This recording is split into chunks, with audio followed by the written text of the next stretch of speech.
At 104, my world had shrunk to the space between my armchair and the window, and the memories held within the four walls of my room. My hands, wrinkled and spotted with age, trembled as I held the small black-and-white photograph. It was of my mother, Lena. Her face, captured in the stark light of the past, was stern and unsmiling, her eyes looking past the camera as if toward a distant, troubled horizon.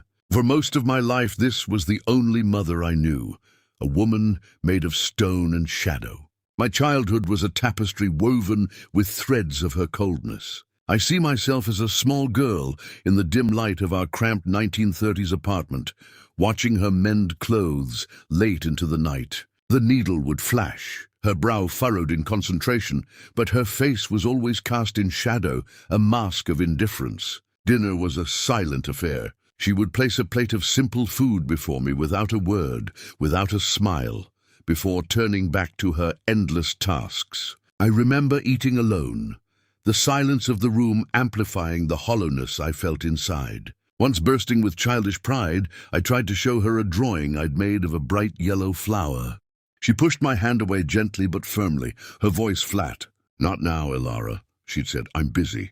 The rejection stung, a tiny wound that would fester for decades. I held on to these memories, nurturing them as proof of her lack of love. The most vivid was the day she sold the family locket, a delicate silver piece passed down through generations. I watched her leave the pawn shop and later saw her with a new, modest hat. In my childish mind, it was an act of pure selfishness, a betrayal. I resented her for choosing a frivolous accessory over our family's history. I never saw what happened next. I never knew that she had secretly used that money not for a hat, but for the expensive medicine I needed when a fever nearly took me. The hat was a convenient lie to hide her desperation. Another memory, another misunderstanding. The day she left me with my aunt felt like the ultimate abandonment. I cried for weeks, believing she had simply grown tired of me. The truth, which I wouldn't learn for years, was that she had taken a grueling factory job in a city far away.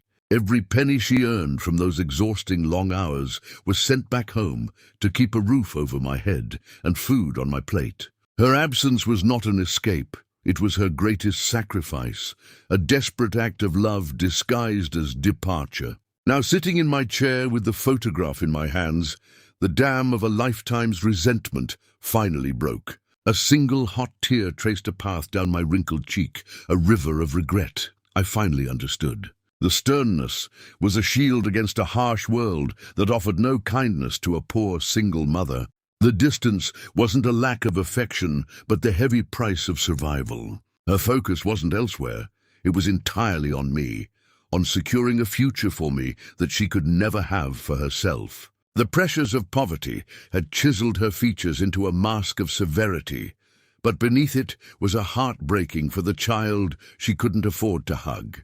I brought the faded photograph to my chest, holding it close to my heart. I whispered into the quiet of the room, my voice raspy with age and emotion. "I spent a lifetime trying to forget you, only to realize I was remembering you all wrong.